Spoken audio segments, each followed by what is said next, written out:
in Tulare, California. How are you? Well, hello, Matt, and hello, Jen. How are you guys? Good. Depends. Did you hear the last call? I did, and that's why I'm going to apologize in advance, because my topic is also faith, and I'm sorry. No. We knew that because so your call screener thing came up, and it said you wish to discuss why faith is not a good enough reason to believe. And the thing I'm curious about is whether or not we have already answered that in the course of the last call, or if you have something else, and that's fine. You know, I actually, well, real quick, I've called before, Matt. I don't know if you remember me. I recognize your voice. Oh, yay, good, because to plug myself, I'm a voice actress, but there's that.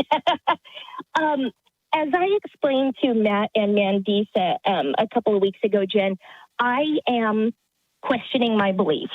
Okay. Well, last night, are you guys familiar with Joyce Meyer Ministries? Oh, yes. Unfortunately. Well, I think it would be so awesome if you could get her on this show. I'm just putting that out there. She's welcome to call like anybody else. Oh, well, awesome. Let's see. I had my note here because she mentioned a Bible verse that I wanted to run by you guys regarding faith to see what you think. Okay. And it is from Mark 10:15. I think she's using the King James Bible, but it says, "Whosoever shall not receive the kingdom of God as a little child, he shall not enter therein." And that kind of put the question in my head, okay, why isn't faith good enough? And mainly I was just wanting to have a conversation about it. I'm not here to prove it. Well, on faith real quickly, and then I'll let Jen address this other stuff too. Sure. Is there any position that you could not just say, I accept this on faith? I guess not. And so some of the things you're going to accept on faith could be true and some of them could be false. Mm-hmm. Right. So wouldn't you need a method other than faith to figure out which of those beliefs are true and which ones are false? So if that's the case, then faith isn't a good way to figure out what's true or false. So it should never be considered a reasonable foundation for belief. Instead, whatever it is that demonstrates the truth of the belief would be the reasonable foundation, right? Mm-hmm. Right. Well, and see, this is where the conflict for me comes in, because what you're saying makes complete sense. But on the other hand, man, I'll tell you, when you sit down and watch Joyce Meyer, man, she gets me just fired up. And I want to believe what she's saying is true. But it's not. Then I don't want to say that. Okay, so about this Mark 10:15. What is it that's kind of your interested sticking point there? Well, because to me, when it says basically those who aren't, this is going to sound bad, but you have to have an open childlike mind. So that's kind of just putting your trust in your faith. You know, like when you were a little kid and mom told you, hey, this is true, you know, you never questioned it. You just kind of rolled with it. Isn't this just like the most obvious admission in the Bible that belief in what it has to say is gullibility? I can see that, yeah. Yeah. I mean, it actually, so are you familiar with Proverbs 3 verses 5 and 6?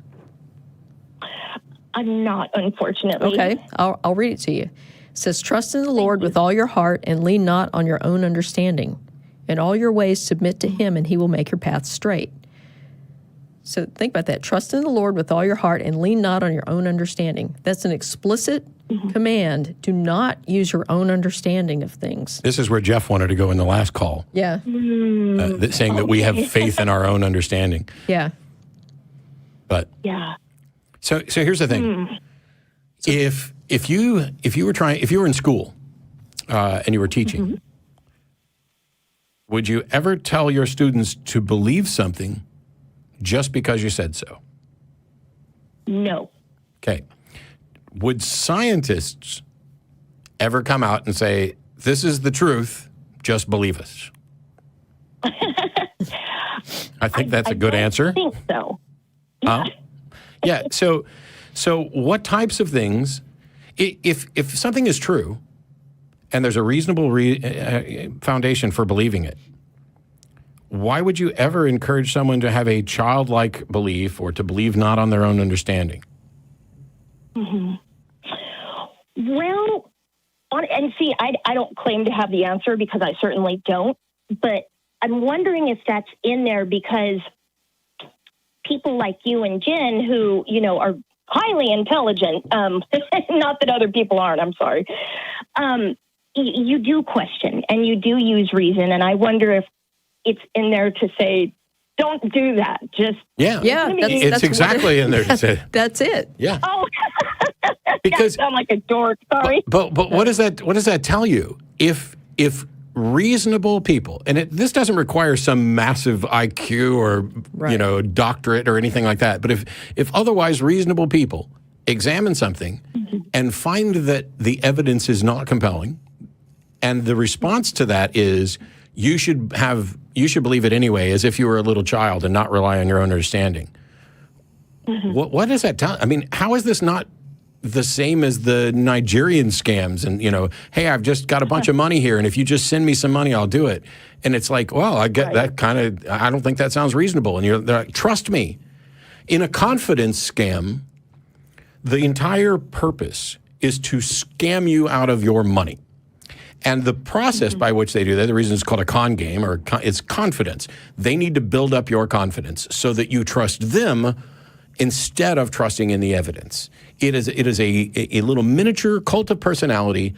Let me make you like me. Let me make you feel guilty for even thinking that I might be lying. How dare you suggest that I might be lying? And if you don't want to part in my money-making thing, that's your prerogative. I came to you out of the goodness of my heart to try to make it so that you could actually make some money on this, because I want the little people like you to benefit instead of big pharma and big government and big everything else. But if you want to accuse me of lying, that's fine. There are plenty of other people that I can take this to. I just wanted to give you this opportunity.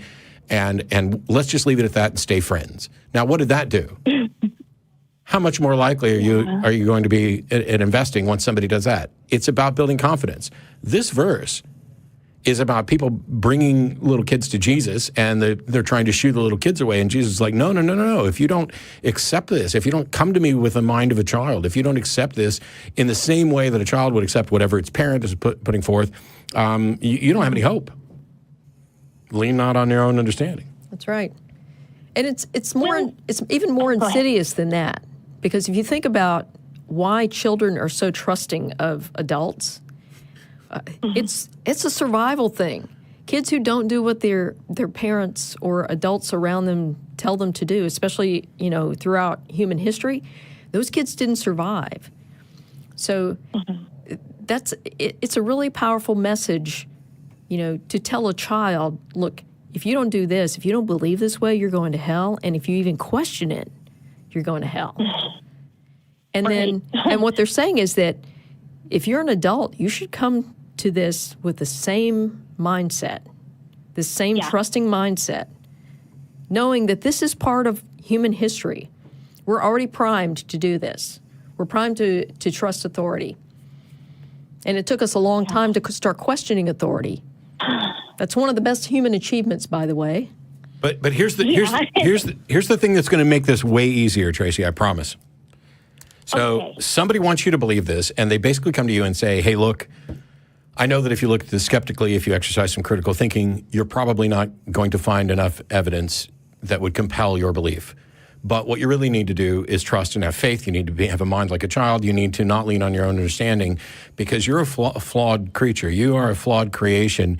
And this is more important than that. If you don't accept Jesus into your heart, if you don't believe this, if you don't just accept as if you were a little child, you will be destroying your life. God only wants what's best for you. It is, in fact, a confidence game, by the way. But think about what kind of God would punish you for not being as gullible as the child who accepts Santa Claus and unicorns and whatever else parents might throw their way. What kind of God would punish you for that? It would punish you for exercising your brain, would punish you for relying on good methods for determining truth, would punish you for not reaching the right conclusion when he acknowledges that the rational evaluation of the evidence is not going to lead you to belief, but instead you must just believe as if you were a child. If there's a God that is willing to punish, that is willing to reward gullibility and punish an evidence-based mind when he supposedly created the universe, stuck you in here, gave you a mind, and set up the rules of the universe such that evidence-based decisions are the most consistently reliable way of understanding reality, then he's not only not working in your interest, he has specifically sabotaged you. He has given you the brain and the methods by which to best understand reality, and then on the most important question that there could possibly be, he has specifically not given enough evidence and encouraged people to just say, hey, you just got to believe. You just got to be like a little child and believe. That God is not only an idiot, he is immoral. Because you would never do that. You would never do that to your kids. I would never do that to my kids. I would never say, hey, here's a list of things to do because I told you so. And if you don't do them, I'm going to torture you forever. And then actively work to make it look like the note that I left on the refrigerator was not from me. That's a dick. Yeah, I hear you. Well, what do you guys say about people like, for instance, going back to Joyce Meyer, who, for all appearances, seems to be a really good, sweet lady. Why would she do that if she knows it's a lie? Why do people do that? She makes a ton of money doing that. And we're not saying she knows it's a lie. Okay, the options here, maybe she's just as gullible as a child. The options here are not somebody saying something knows that it's a lie. There's another option that they are sincerely wrong, that they have been misled in the way that I was misled, in the way that you were misled, in the way that the Bible encourages us to mislead people. Now, it could be that Joyce and others are knowingly spreading things that they don't believe to be true for profit, which she's made a fuck ton of money. Yeah. But it also could be the case. I hope that's not it. It also could be the case that she's sincerely misguided. Right. My mom believes. Yeah. It's possible that she's sincerely misguided, and she really, really likes all the money she's making. I wouldn't discount the fact that she likes all the money she's making. My mom believes this stuff. My mom probably agrees with Joyce on a great many things. My mom doesn't make any money at all from it. Doesn't mean my mom's lying. Exactly. Same with my grandma. She eats it up. They're just wrong. I would say that most theists are in that category. They're not actively lying, and they're just truly mistaken. They're not bad. And not just that, not just theists. When it comes to the self-professed psychic mediums, there are many of them who are almost certainly intentional charlatans lying. Yeah, I agree. But there are others that actually believe they can do what they claim they can do, and some of them, in the case of, it's not Joe Nickel. It's I've forgotten the name, but anyway. Sylvia Brown? No. She's a fraud. I'm convinced that's the case, but she could still believe it. The thing is, some of them start off as intentional frauds and then eventually convince themselves they can do what they can do. And as somebody who's done mentalism on stage for years, I can tell you that there are occasions where you just kind of take a wild-ass guess and play the audience and play the odds a little bit, and sometimes you get the most amazing hits. And this can cause you to think, wow, is there really something to this? It's how could I possibly known that woman liked cats? Okay, that might not be the most outrageous example ever, but in a show that I was doing, I had people grab an imaginary Post-it note and a pen and draw a simple picture that they would be able to recognize and other people would, but I didn't actually have them draw it. I just had them draw it in their mind. And then I went down the line to say, somebody here might have drawn a smiley face or a house or a car or whatever, because those are things that are incredibly common. And then I looked at this one woman and I said, and there's no way that I could know that she drew a cat. And her reaction was priceless. It was, it was whether or not I nailed it, she played it as if I nailed it. And it would have been very easy for me to go, gosh, I have 5 people up on stage. Yeah, maybe one of them drew a cat, but I picked the one person who actually, thought this. And but the whole show was about relying on intuition and the fact that we're really good at it, and that makes us bad at it, which is too long to get into right now in here. But it's really easy for somebody to become convinced that they can do what they're pretending to do. Okay. Well, as always, guys, you've given me something to think about, and if you don't mind, I would love to call back in the future. And one of these days, I'd love to appear at the live audience just for fun. Come on down. Yeah, come on. Yeah. Fly out from California. Get out here from California. We're going to let you go. Thanks so much for calling again, Tracy. Appreciate it. Bye. Thanks.